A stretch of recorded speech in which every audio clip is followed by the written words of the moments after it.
Oh, dread, he swallowed my... Okay, everybody chill out. They found the boa constrictor, the one that was reported missing. Yeah, it was in the house. They all figured it was probably hiding in the house somewhere, you know. If you're a boa constrictor, there's probably a couple of 100,000 nooks and crannies in a house that you can hide in. I couldn't see them getting very far, not with this weather, because they're cold-blooded critters. And, even weather like this, they can freeze to death. So he probably stayed in the house. And he did. Okay, they found the boa constrictor. It was reported missing from a home in Bismarck. By the way, maybe they should, UND, they're looking for a new name for the team. Yeah, I know we're all tired of hearing about that, but maybe they should call them the boa constrictors. They could sing that song, when the team comes out. Oh, my, he's up to their thigh. They're up to the whatever. The people who live in the house with the boa, they reported the snake missing Wednesday, and the police came by and they alerted the neighbors. A reptile rescue group. Now, that's a group that rescues reptiles. It's not a group of reptiles who rescue, okay? It's not like that Disney movie with the little mice who are rescuers. No. That wouldn't work out too well anyway, because they eat mice, right? Yeah, that wouldn't have worked out well at all. No, a group probably from Animal Control or the local Humane Society, they came out and they found the snake inside the home Thursday evening last night. Now, bear in mind, boa constrictors are not venomous. They don't have any poison. They can bite, but they don't have any poison in the bite. They don't have the little fangs with venom coming out. Don't have that. And they usually go after small rodents. I mean, if I had a small dog, I'd probably be concerned. Or a kitten. Or a guinea pig or a hamster. They're rodents, right? Or they look like rodents. But typically, they're not a danger to people. The Johnny Cash song notwithstanding. Actually, Shel Silverstein, I think, wrote that song. Another work of brilliance from Uncle Shelby, the man who gave us the boy named Sue. All right, Jim Walsh here on Super Talk 1270 and supertalk1270.com. If you ever had one of these weird pets, I'd like to hear from you. Number here is 663-1270. I'd love to hear about it. I mean, what's the appeal other than having a really weird animal? I think it'd be really cool for about a week, and then you're sitting there thinking, what the hell am I doing with this thing? I used to work with a guy years ago, not here, but many years ago. I worked with a guy. His name was Fred, and Fred had a python. And bear in mind, Fred was a family man. Fred had a wife. He had children, little kids. He went to school every day. But Fred had a python. He named it Savoy Brown. And Savoy Brown lived in I guess you call it a terrarium, like an aquarium, except there was no water in it. There was just, they put a little grass at the bottom, and you had little bits of what the snake ate, which I'll get to in a moment here. And, the snake would just kind of sit there, and, you look at the snake, and the snake would look back at you for a while, and then would ignore you and just kind of roll over and go to sleep, I guess. I don't know, whatever it is that snakes do when they're sitting around all day waiting for food. Oh, the food? Mice. So the terrarium was full of half mice. Hey, imagine having the in-laws over for dinner and they're sitting there eating. They have to look at that all evening. Not a mouse, mind you. Half a mouse. For some reason, usually the back half of the mouse, and it just be laying there. Apparently, the snake bit the top off the mouse, and that was the end of the mouse. I heard about a guy who had a piranha would do the same thing. He would throw small animals into the piranha tank. I did not know that guy personally. I just heard about it from a secondhand source. What is it with these people and their critters? That's goofy. Ugh. I mean, yeah, if you have a cat, I know cats catch mice, and I happen to have two cats. My wife and I have two cats. One of the cats is a serious mouser. He's a tabby. He's a big cat, big old house cat. named Stevie Ray. And Stevie Ray, back when we used to let him out at night, we don't do that anymore because we're just, we like to keep tabs on them. You're always afraid the cat will get lost or run away. But back when we first got Stevie Ray and it was warm out, we used to let him out at night, and he'd go out and he'd come back with a mouse, and he'd shake the mouse around, throw it around, kill it. I guess that's how they kill it. You wring its neck or whatever. And then he would sit right down on the carpet, he would show it to us. The cats, when they catch the mouse, they like to show it off to you. Hey, Mom, look what I got. All right, yay. And we had to praise him because they told us if we didn't praise him, he would just keep doing it until we did. So we did praise him. And then Stevie Ray the cat would sit down and he would eat the mouse, proceed to eat the mouse right there in the middle of the living room. And the amazing thing was he didn't make a mess. There was not mouse droppings or there was not mouse. I'm trying not to be too gross here. I know a lot of folks are having their coffee break. There would not be mouse droppings all over the house or mouse blood. It was amazing. He would just bite the top off the mouse and he ate the entire mouse. Didn't leave anything. Even ate the tail. And he just ate it right up. And he was a happy kitty. So that's as about as wild as I want to get with my pets. Yeah, at least cats are kind of, they're friendly, they're domesticated, they're cuddly, they're warm, they're fuzzy. Dogs, the same thing. But when you get into cold-blooded animals, like a snake, you don't want a snake sitting on your lap. You know what I mean? I like animals that you can cuddle with. That's cool. But if you've ever had one of these weird exotic animals, I'd like to hear from you. Explain to me what the hell the appeal is. I'd really be curious. Like I say, I could see where the novelty initially, it would be interesting to have one, but the novelty for me would wear off pretty quickly. And then you get into the danger zone. Not the danger zone. I mean, there's really nothing dangerous about any of these animals if you're a human being. It's just kind of stupid to have one, I think. I don't know. Maybe that's just me. Number 663-1270. Your comments welcomed and appreciated. Jim Walsh on Super Talk 1270 and supertalk1270.com with more conversation. Your calls coming up. Right now, 45. Get the app called Radio Pup for your iPhone and take us everywhere you go. Bismarck and Mandan's own Super Talk 1270. Oh, they found the boa constrictor, the one that was missing from that house downtown Bismarck. Oh, they found it. It was in the house. Everybody figured it was in the house somewhere, holed up. Some little nook and cranny of the building. A lot of times those critters, they get out of their, I don't know if they put them in cages, like a terrarium type thing, and they crawl into the woodwork somewhere. Some die there, and some come back out eventually. But they found it, so all is well in the happy household with the boa constrictor. Have you ever had one of these weird pets? I'd like to hear about it. How do you, how long before the novelty wears off? And you're just sitting there looking at this weird thing and going, what am I doing with this anyway?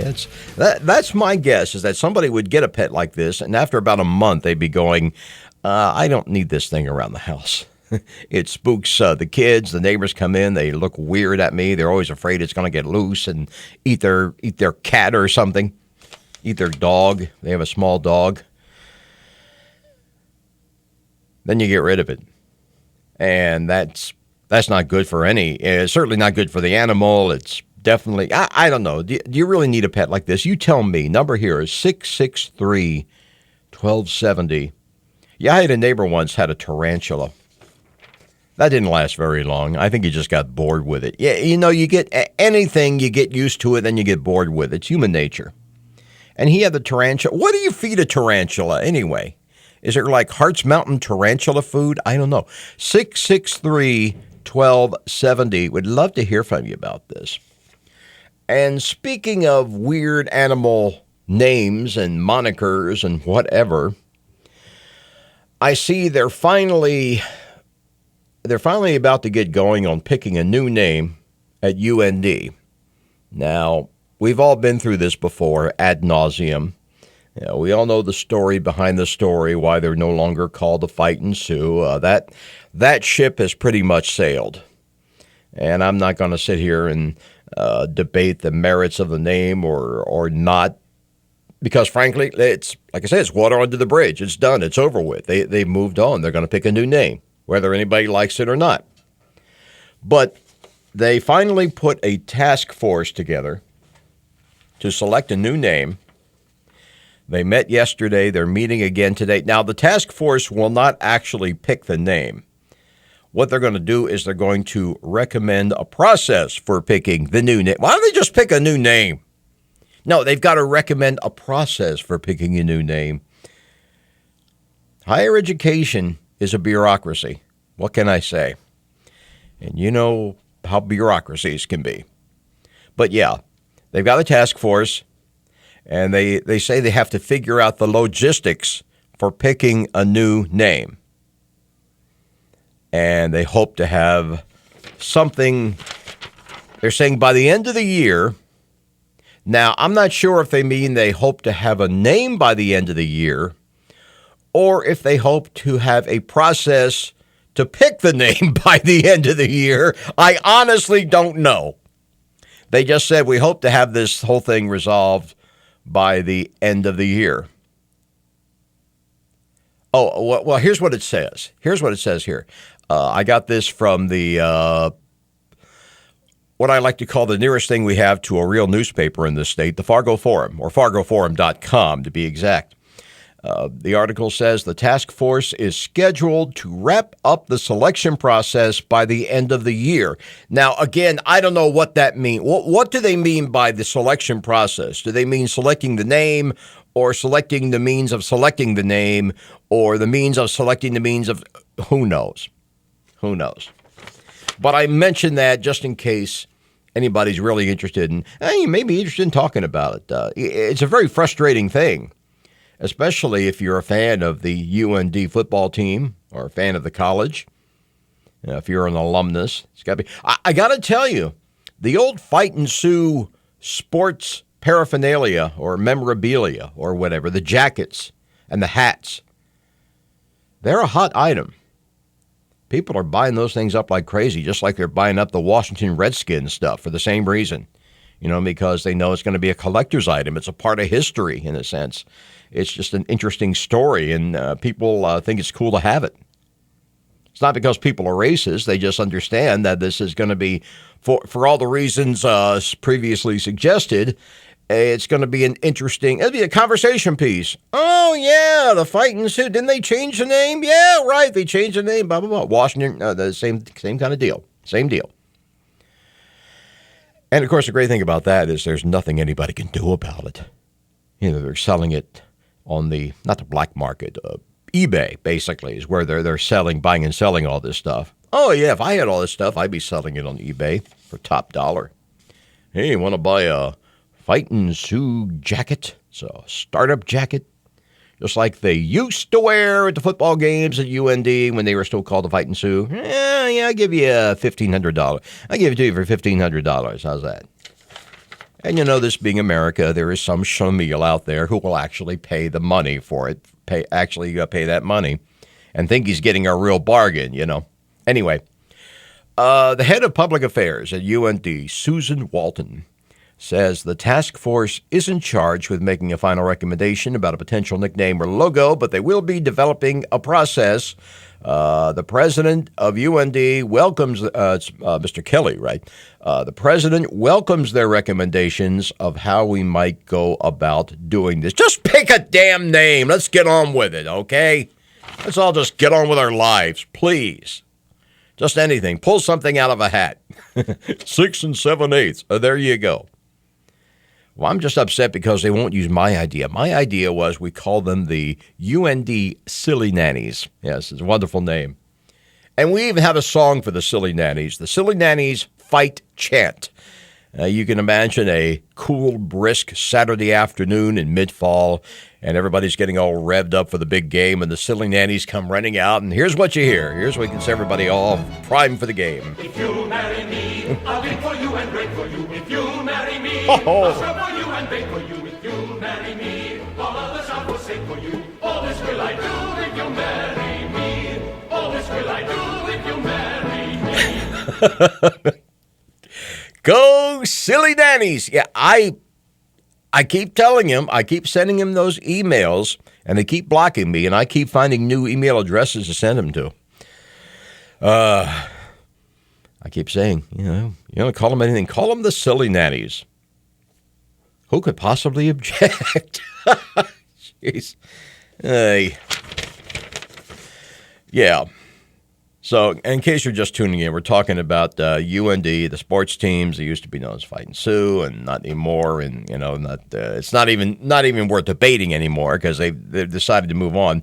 And yes, it was controversial, but again, now the school has appointed a task force to recommend a process for picking a new name. And I suppose I could ask while they figure out the logistics. You got any ideas? I don't know, maybe something tying in with Teddy Roosevelt. The Rough. Do any of the college teams have the Rough Riders in this state? I always liked the Rough Riders. Well, there was that indoor football thing they had here in Bismarck a few years ago, and they were. I think they were called the Rough Riders, weren't they? Something to celebrate the supposed rugged individualism, Teddy Roosevelt, and the pioneer spirit, and all that. Yada yada yada. Yeah. Just a thought. How just a thought now. Number here is 663-1270. Yes, the UND Silly Nannies. It would get a lot of play on ESPN television. And they play the theme. They play the fight song. If you marry me, I'll dig for you and break for you. If you marry me. I'll scrub for you and bake for you. If you marry me. Now, just imagine you're at a pub in Fargo one evening. You happen to be in Fargo for the evening, or maybe in Grand Forks. And there's a bunch of UND fans in there. They're talking about the big game from earlier this afternoon. And all of a sudden, somebody strikes up the new UND fight song. And all these jocks in the bar are singing along. Or not.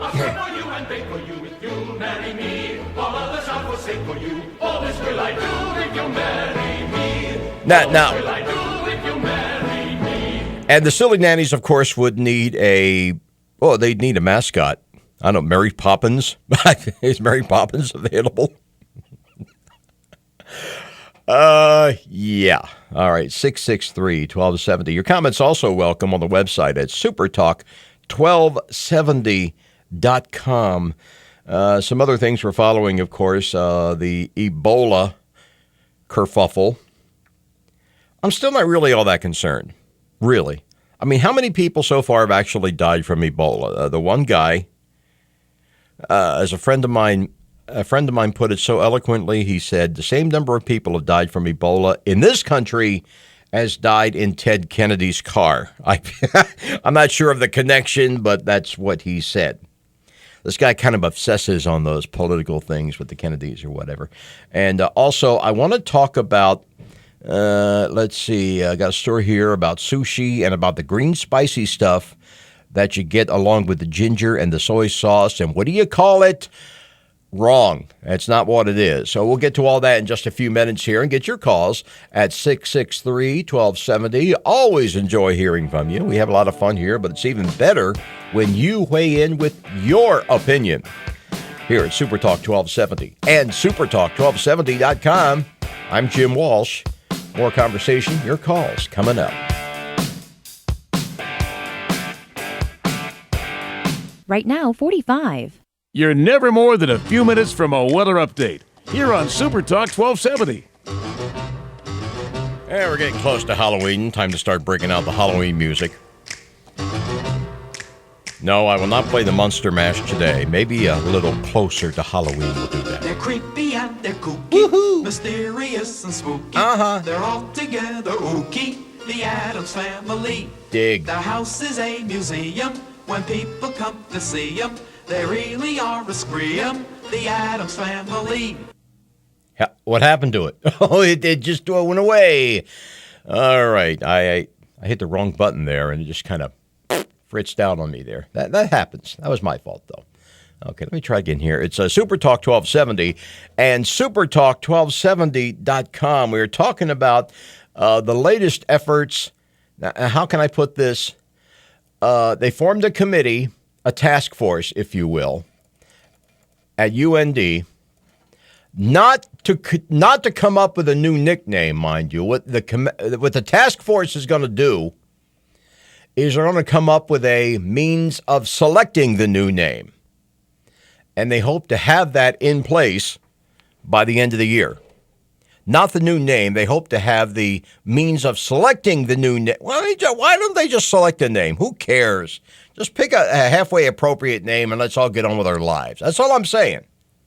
Or is that just me? I'm just saying. 663-1270. Okay, let me see if I can pull this. I'm going to try the Addams Family thing again. Let me see if I can. There it is. Everybody do some serious finger popping here. Finger popping time, baby. Yay.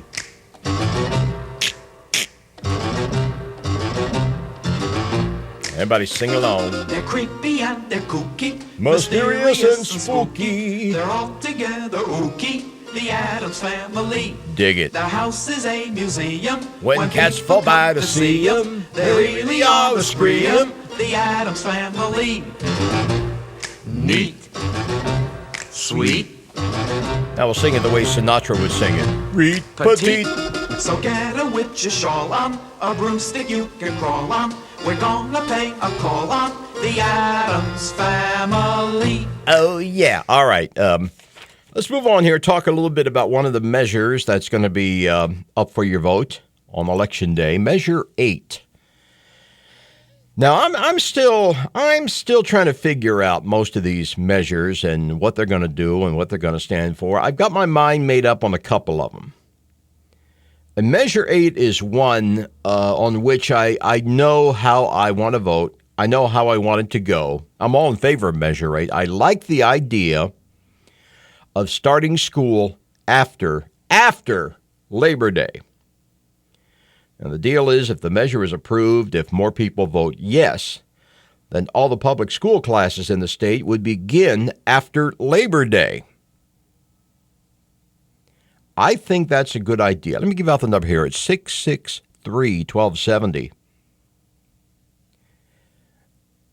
And even as opposition picks up, a new poll is suggesting that Measure 8 will probably pass without a hitch. This poll, commissioned by the Fargo Forum, or as I like to call it, the nearest thing we have to a real newspaper in this state, conducted by the University of North Dakota College of Business and Public Administration, found that a good 60% of the respondents plan to vote in favor of Measure 8. Less than one-third said they would vote no, 14% were undecided, and I don't know where that leaves the other 87%. The measure is approved. Public school classes would begin after Labor Day. You see, my thought has always been, when I went to school, and I did not grow up in North Dakota, but when I went to school, we all went back to school on like the Wednesday or Thursday after Labor Day. So Labor Day weekend was like the last big blowout of the summer. And everything was still open, and kids who were working at the resort areas, they were still working there. And generally that was, after Monday, everybody went back home, went back to school, went back to work, went on with their lives. And I always liked that idea. I always liked the idea of a plus for summer employment.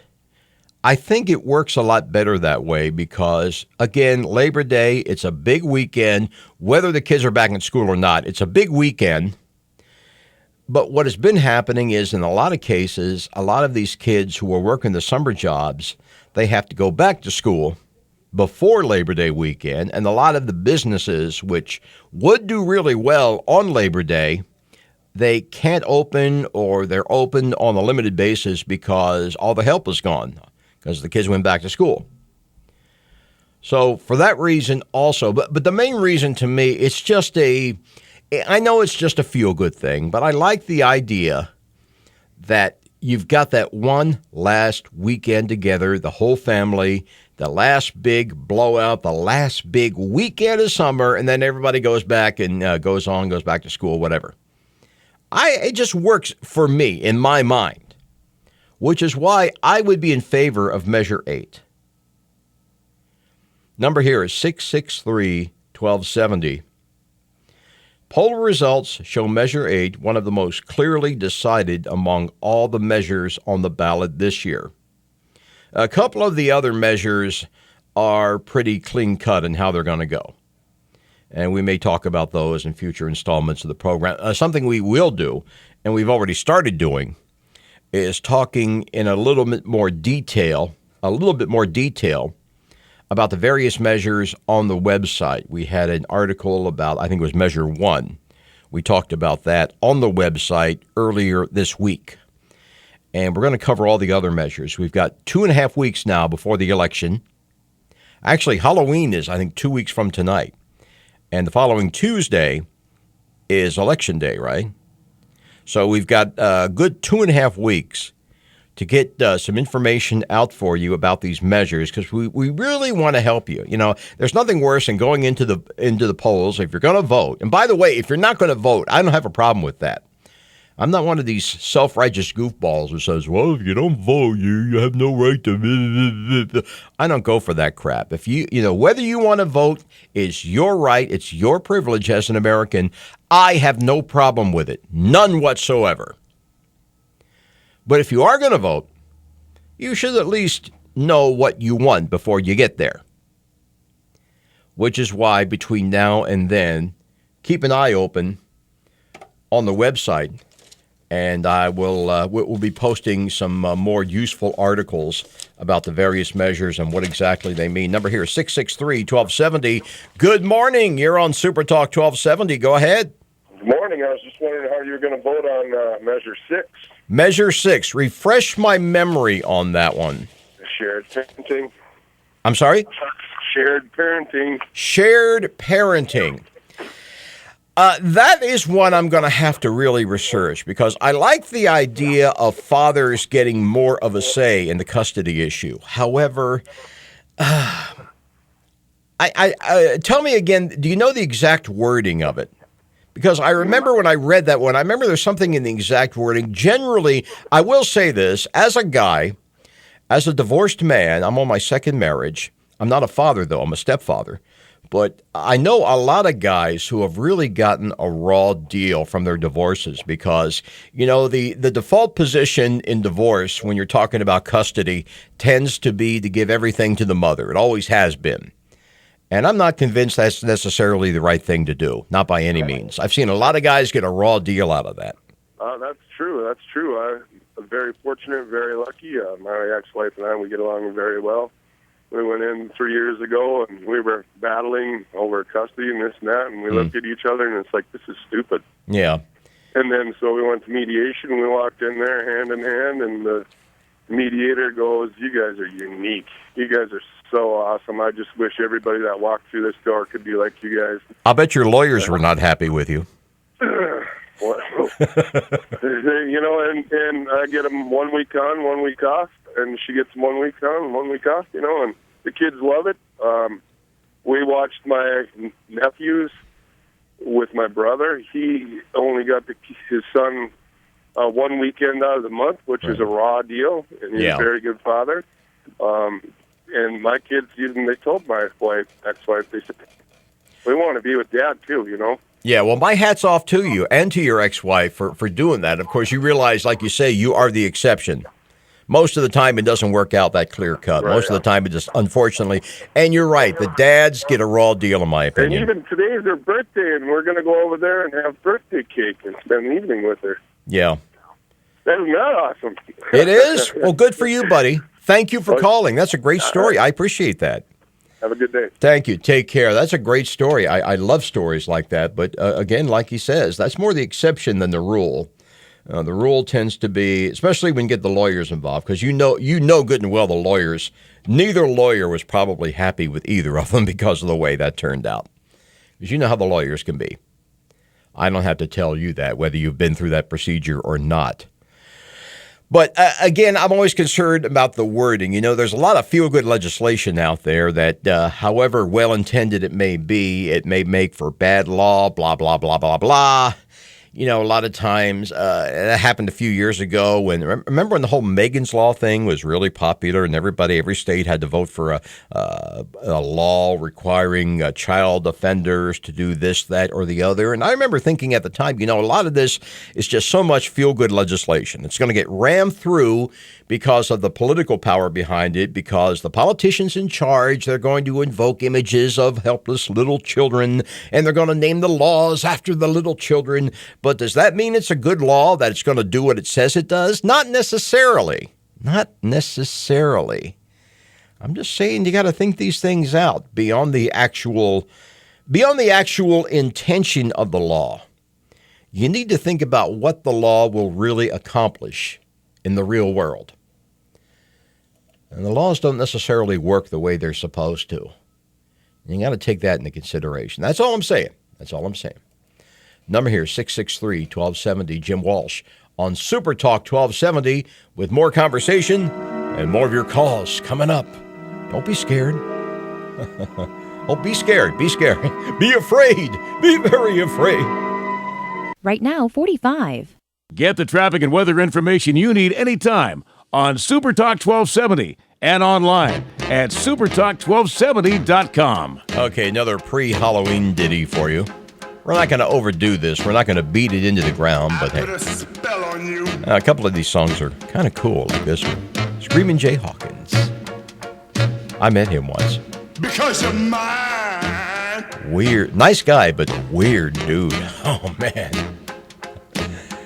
Came out of a coffin at the beginning of the... Yeah, this guy was like Alice Cooper and Ozzy before there was Alice Cooper and Ozzy, Okay, I'll shut up. What's up? He recorded this song in Atlantic City. He was drunk off his keister. I can't stand. No running around. I can't stand. No putting me down. I put a spell on you. Because you're mine. Oh, yeah. Screamin' Jay Hawkins. Yeah, he was a funny guy. He was a funny dude. I worked at a nightclub where he actually played a couple of gigs. And we went to a local funeral parlor. We borrowed a coffin, which they loaned to us in return for, giving them some promotional consideration. And at the beginning of the show, we had a bunch of the Barflies act as pallbearers, and they brought this coffin up on stage, and he comes bounding out of the coffin. Woo, baby, like a newborn babe. Good morning, world. And he had his little skull on a stick named Henry, and Henry would lip sync. He told us that when he started doing that act, it would clear the room. I mean, people would just, this is back in the 40s, he said, when he first started out. He'd come out of that casket and he would just clear the room. People would go nuts. They head for the doors. So he started hiring some kids to get up in the balcony, and the kids would have handfuls of rubber bands, and they'd, as the people were leaving, they throw the rubber bands and he'd land on people's heads, and they thought they were worms, that worms were raining down on him. Because, rock and roll, baby. Yeah, that's that rock and roll attitude. But yeah, you wonder where Alice Cooper and who else? Ozzy. You wonder where that comes from. It comes from the original guy, the original shock rocker, Screamin' Jay Hawkins, the man who did I Put a Spell on You. And he recorded that in Atlantic City. He had just broken up with his girlfriend. He was drunk off his... he was really drunk. And I think it kind of shows. All righty then. Some updates here. The Ebola. Geez, how much do we not know about this thing?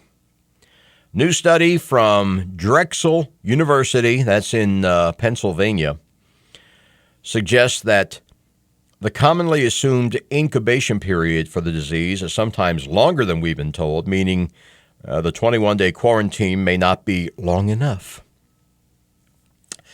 Gee, that would have been good to know a couple of months ago, What One of the Dallas hospital staffers who may have had contact with Ebola specimens, I love this, promptly went on a cruise. Ebola cruise. Boy, what could go wrong there, right? The worker and a traveling partner. Once the State Department realized what had happened, they got him in quarantine in a cabin on the boat. Now, they're saying the chances of this spreading the disease remain very low, no symptoms showing. But, this is not just a case of one or two guys dropping the ball. Everybody's dropping the ball on this. Everybody in government and healthcare is really pooing the scrooch on this big time. And people are concerned, and I don't believe that we should be fear-mongering. I really don't go for this. Well, Ebola's spreading, we're all going to die. There are still things out there that are going to kill far more people than Ebola probably ever will, like heart disease. Meanwhile, you sit there and you drink your big gulp of soda pop and you wolf down your big giant hamburger and you're smoking your cigarettes and you're watching TV and getting all concerned about Ebola. Well, what's wrong with this picture? Just saying. Now, is the news making you fear traveling?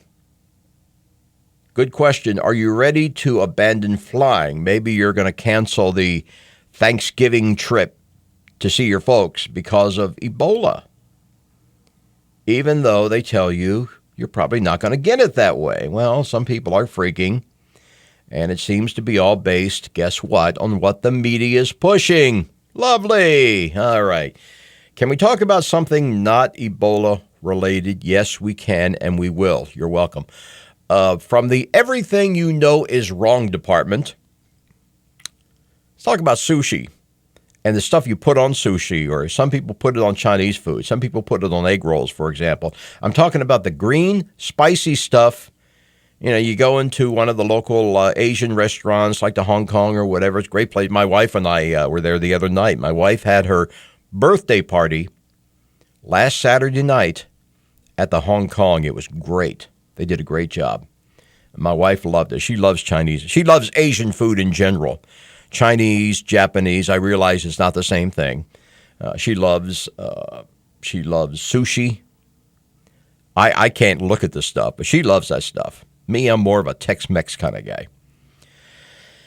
But aside from that, you get the sushi or the Chinese food and you get that green spicy stuff that burns the hair all off your tongue. You get it along with the ginger and the soy sauce. And what's it called? What do you call it? Wrong. The truth is that in most Chinese restaurants, Japanese restaurants, and sushi joints in America, what they're serving you, calling it wasabi, is not really wasabi. Real wasabi comes from the stem of the wasabi plant. You haven't eaten it, most likely. The green stuff that you are eating is usually the Americanized version, dyed horseradish and mustard-based paste. The real thing is kind of rare. You could get the real thing, but you'd have to search for it, and then you'd have to pay through the nose. And by the way, if you've ever been to Japan, you think you got the real thing in Japan, most of theirs is the fake stuff too. And apparently it's been this way for a very, very long time. That's like, I'm trying to think of vanilla. You guys who like to put vanilla in things, most of the vanilla extract you get at most stores, most of it is imitation vanilla. You're not getting the real thing. If you want the real vanilla, you have to look at the box. What you need to look for are the words Madagascar bourbon. And usually it'll tell you this is the real stuff in the fine print, or it'll tell you it's the imitation stuff. Mostly, 99% of the stuff out there is the imitation. Now, some stores, like the last time I was in Walmart, I think, and I'm not a big Walmart person, but I think the last time I was in there, I was looking at they do have the real vanilla there. This is not a commercial for Walmart. I'm saying it is out there. You can find it. It's just not that easy to find. And chances are, if you're just grabbing something off the shelf, 99 times out of 100, it'll be the fake stuff. So just keep that in mind if you're going to be shopping. If for some reason you decide you want or you need real vanilla, you want to get the Madagascar bourbon, or if you need real wasabi, well, good luck. I don't know where you go for that. But the stuff you're getting at the local restaurant, which is pretty good, which you may be enjoying, they'll put hair on your chest. Imagine what it would do for the ladies. But that's not real wasabi. Just saying. But that's okay, because if you like it, you like it. Right? And we do believe in freedom of choice here on this program. All right, thank you very much for listening and putting up with me for an hour. Your comments welcome. supertalk1270.com. I'll be back again another week or so with more of the same old shoot 'em up and the same old rodeo here at Supertalk 1270. supertalk1270.com. And once again, I sincerely thank you for listening.